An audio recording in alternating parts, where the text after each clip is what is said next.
अपन सभी ने कल परसों अभी विगत दिनों से छठवीं गाथा चल रही थी। उस छठवीं गाथा में पहले ही स्पष्ट कर दिया था कि वह आत्मा कैसा है, वह आत्मा शुद्ध है। पहले ही स्पष्ट कर दिया छठवीं गाथा में। छठवीं गाथा का एक बार पहले अपन पाठ करते हैं, फिर आगे की गाथा में आगे बढ़ेंगे।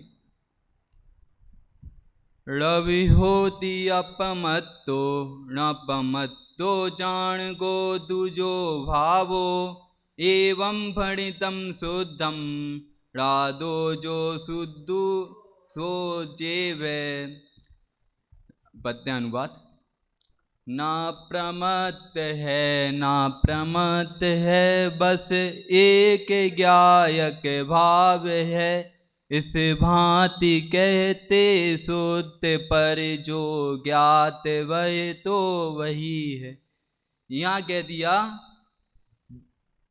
वह ज्ञायक भाव कैसा है, वह ना तो अप्रमत्त है और ना ही प्रमत्त है। और कैसा है तो फिर कैसा है, ना प्रमत्त है। आपने आचार्य देव ने कह दिया ना तो वो प्रमत्त है ना अप्रमत्त है, फिर है कैसा? तो वो कहते हैं वो एकमात्र शुद्ध है। सभी ध्यान दें, वह कैसा ज्ञायक है, वह मात्र शुद्ध है और कुछ नहीं है, इसके अलावा कुछ नहीं है, वह मात्र शुद्ध है। छठवीं गाथा में मात्र इतनी बात आई है, 2 लाइनों में बात समाप्त हो जाती है कि एक अपना लक्ष्य क्या है, आत्मा को जानना, तो वह कैसा है, शुद्ध है, अन्य कुछ नहीं है। आगे अपन उसी की चर्चा करेंगे, 7वीं गाथा में उसी की चर्चा करेंगे। तो उसकी चर्चा 7वीं गाथा में नयों के माध्यम से की है। नयों के माध्यम से ऐसे की है, पहले अपन नय का थोड़ा सा स्वरूप देखेंगे, फिर उसके बाद 7वीं गाथा प्रारंभ करेंगे। 7वीं गाथा में जितनी भी बात आएगी नयों पर घटित होगी। और अपने जैन धर्म में 2 नय मुख्य बताए हैं। जहां पर भी कहीं पर भी अपन चर्चा सुने, सबसे पहले सभी के मुख में ये आता है कि 2 नय होते हैं। कौन कौन से? व्यवहार नय, निश्चय नय। नय वैसे अनेक प्रकार के भी होते हैं, 47 नय भी होते हैं, 3 नय भी होते हैं, 1 नय भी होता है। लेकिन मुख्य रूप से जब भी चर्चा होती है तो सबसे पहले क्या, निश्चय नय और व्यवहार नय, इन दोनों की चर्चा होती है। तो वह नय कहते किसे हैं, ऐसा क्वेश्चन भी सबके लिए उठ सकता है, तो उसको अपन देखते हैं। वस्तु के एक अंश मात्र को ग्रहण करने को नय कहते हैं। मात्र वस्तु के एक अंश को ग्रहण करता है, अपने हिसाब से वस्तु के एक अंश मात्र को ग्रहण करता है, वह नय कहलाता है। तो नय यहाँ पर मुख्य रूप से 2 नयों की चर्चा होनी है, तो अपन उन 2 ही नयों की बात करेंगे, निश्चय नय और व्यवहार नय। अब निश्चय नय क्या है? जो अभेद रूप से जाना जाए वह निश्चय नय है, और जिसका भेद करके जाना जाए वह व्यवहार नय है। अब जैसे आत्मा में कुछ नहीं, वह तो एक शुद्ध है, ऐसा जानो तो वह निश्चय है, और ऐसा करके जानो आत्मा में ज्ञान दर्शन सुख वीर इत्यादि गुण हैं, तो वह व्यवहार नहीं, व्यवहार रूप से कथन हो जाएगा। आत्मा में भेद नहीं किए जाते। अब अपन 7वीं गाथा प्रारंभ करते हैं। उसकी सबसे पहले उद्धानिका देखते हैं, फिर उसके बाद गाथा पाठ करेंगे। दर्शन ज्ञान चारित्वेन अस्य अशुद्धत्वम इति चेत। इस उद्धानिका में सबसे पहली उद्धानिका में अभी अपन सभी ने 6वीं गाथा पढ़ी। 6वीं गाथा अपन ने पहले पढ़ी, तो उसमें क्या क्या देगा? उसमें गे ज्ञायक संबंध होने पर भी अशुद्धता नहीं आती। किसमें? गे ज्ञायक संबंध होने पर, आत्मा में गे ज्ञायक संबंध होने पर अशुद्धता नहीं आती। क्योंकि गे ज्ञायक संबंध कैसा है? गे ज्ञायक संबंध आत्मा का स्वभाव है, इसलिए अशुद्धता नहीं आती। अशुद्धता कब आएगी? जब वो उसका स्वभाव नहीं होगा तो अशुद्धता आएगी। फिर कहते हैं यहाँ पर एक श्रोता, समझदार श्रोता, अच्छा, एक क्वेश्चन करता है कि गे ज्ञान संबंध होने पर अशुद्धता नहीं आती आत्मा में, तो फिर यदि वो पर को जानेगा, पर में यदि गे ज्ञान संबंध घटाएगा तो अशुद्धता आएगी, भले ही स्व को जानने में अशुद्धता ना आए। ऐसा प्रश्न करता है तो उसका आंसर देते हुए यहाँ पर आचार्य देव ये गाथा लिखते हैं। जब अपन इसका आंसर ऐसे भी है, ऐसे ही जब दर्शन ज्ञान चारित सुख वीर आदि के माध्यम से आत्मा का बखान करते हैं, आत्मा की चर्चा करते हैं, तो अशुद्धता आती है। यह क्यों आती है अशुद्धता? क्योंकि जब अपन दर्शन के माध्यम से आत्मा की चर्चा कर रहे हैं तो अपन दर्शन ही में अटक जाते हैं, जब ज्ञान के माध्यम से आत्मा की चर्चा कर रहे हैं तो ज्ञान ही में अटक जाते हैं, ऐसे ही चारित्र के माध्यम से आत्मा की चर्चा कर रहे हैं तो चारित्र में अटक जाते हैं। तो अपन को उसमें अटके तो अशुद्धता आती है और अपने आत्मा को भूल जाते हैं। यदि आत्मा को ना भूलें तो वो अशुद्धता ना आए। जब गुण भेदों को जानने से तो अशुद्धता आती है। आत्मा को नहीं जानते इसलिए अशुद्धता आती। यदि आत्मा को जाने तो अशुद्धता ना आए। अब यहाँ पर सातवीं गाथा का पहले पाठ करते हैं, सभी यहाँ ध्यान दें, मोबाइल ना चलाएं। वैवाणेणु वदिष्यति राणिस्य चरित दंसिणम राणम रविराणम न चरितम न तंसिणम जान गो शुद्धो। पद्यानुवाद। त्रिगे ज्ञान चारित जीव के हैं, यह कहा व्यवहार से, ना ज्ञान दर्शन चरण ज्ञायक शुद्ध है परमार्थ से। क्या कहते हैं? वैवाणेणु वदिष्यति राणस्य चरित तंसणम राणम। राणस्य ज्ञानी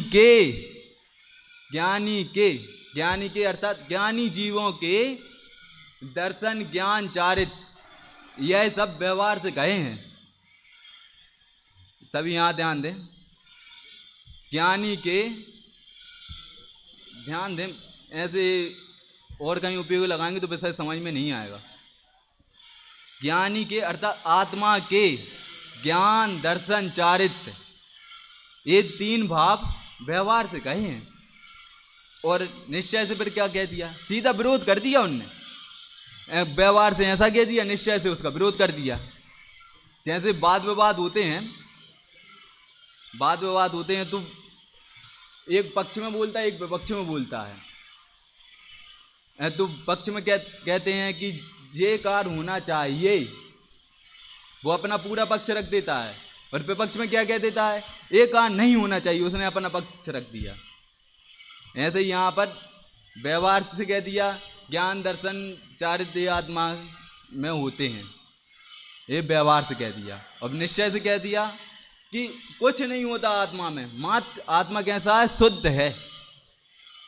इतने में बात खत्म कर दी। ना आत्मा में ज्ञान होता है, ना दर्शन होता है, ना चारित्र होता। गाथा का सामान्य अर्थ इतना ही है। फिर थोड़ा अपन पढ़ते भी हैं। अनुशीलन में क्या लिखा है उसका अर्थ? ज्ञानी अर्थात आत्मा के ज्ञान दर्शन और चारित्र, ये तीन भाव व्यवहार से कहे जाते हैं। और निश्चय से ज्ञान भी नहीं है, दर्शन भी नहीं है और चारित्र भी नहीं है। ज्ञानी अर्थात आत्मा तो एक सूत्र ज्ञायक है, एक शुद्ध ज्ञायक है मात्र। फिर एक उदाहरण के माध्यम से और समझते हैं इसी को। जैसे दाहक, पाचक और प्रकाशक, इन तीन गुणों के कारण अग्नि को भी दाहक, पाचक और प्रकाशक कहते हैं।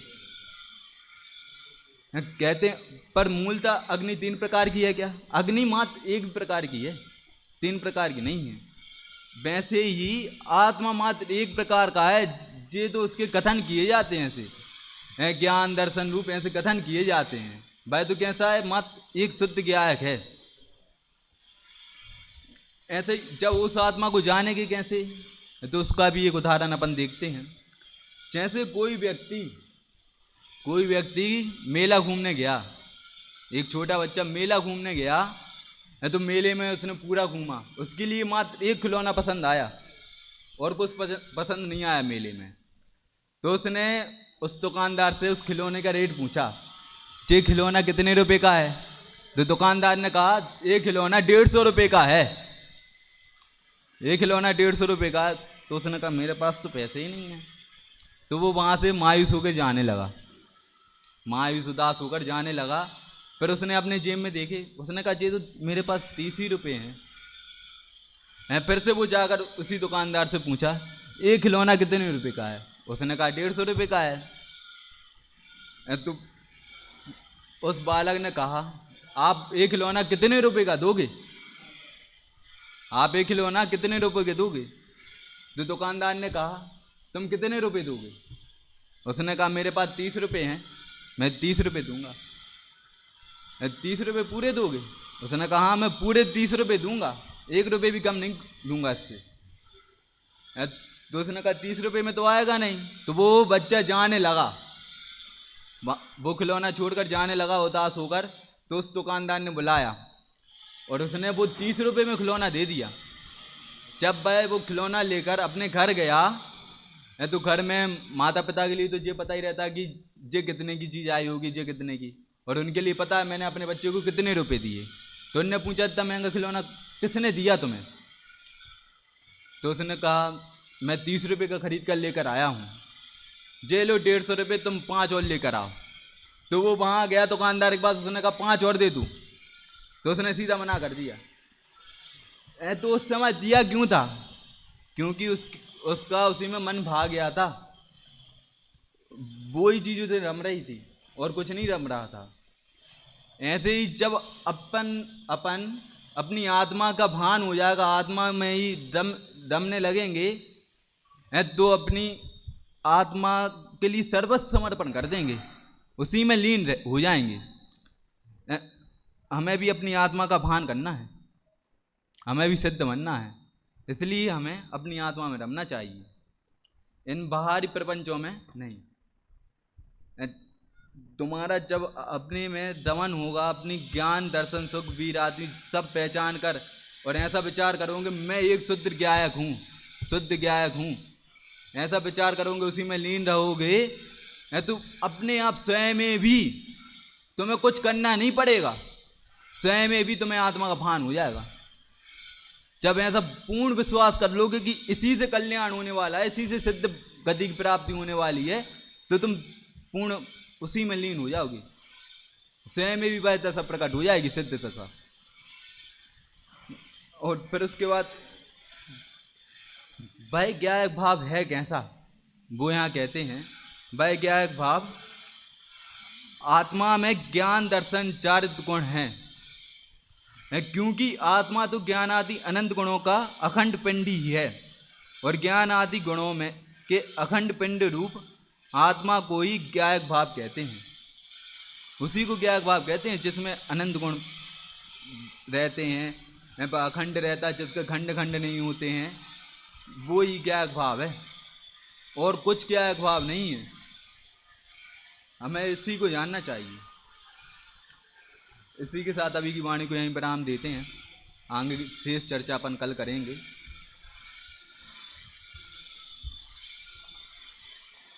पाँच मिनट तो रहेगा।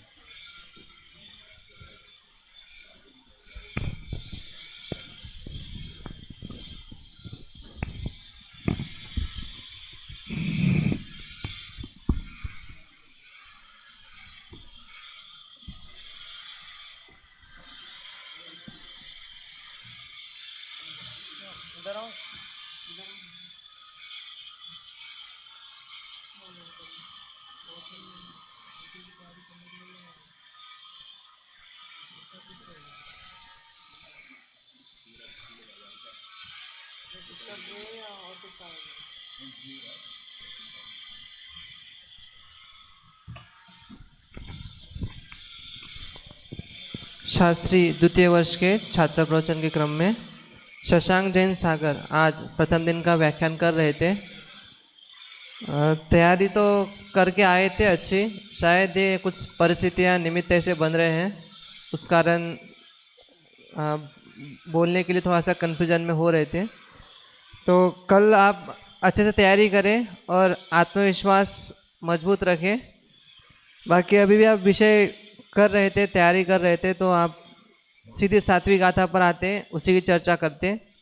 आप ध्यान रखें, कल आपको सीधे सातवीं गाथा का अर्थ और उसमें आए व्यवहार नए तो व्यवहार नए कौन सा है, निश्चय नए तो निश्चय नए कौन सा है, निश्चय नए व्यवहार नए केवल अलग प्रकार पढ़ते हैं। इनका ज़रूर खुलासा करके फिर आगे आप टीका पर आ जाए।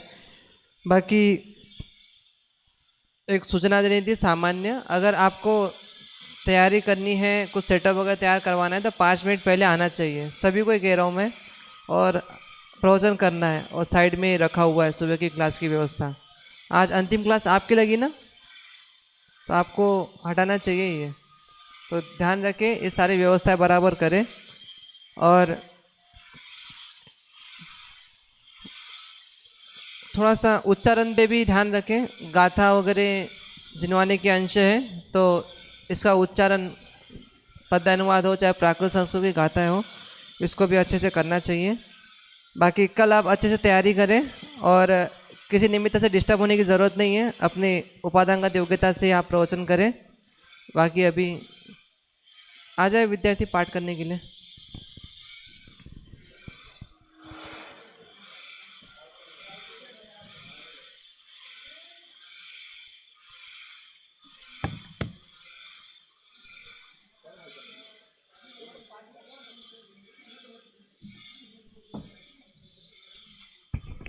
हेलो,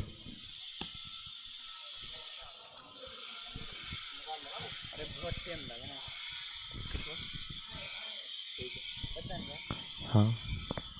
ध्रुव अचल अनुपम सिद्ध की कर वंदना मैं स्वपरहित, यह समय प्रावृत कह रहा श्रुत केवली द्वारा कथित, सद्ज्ञान दर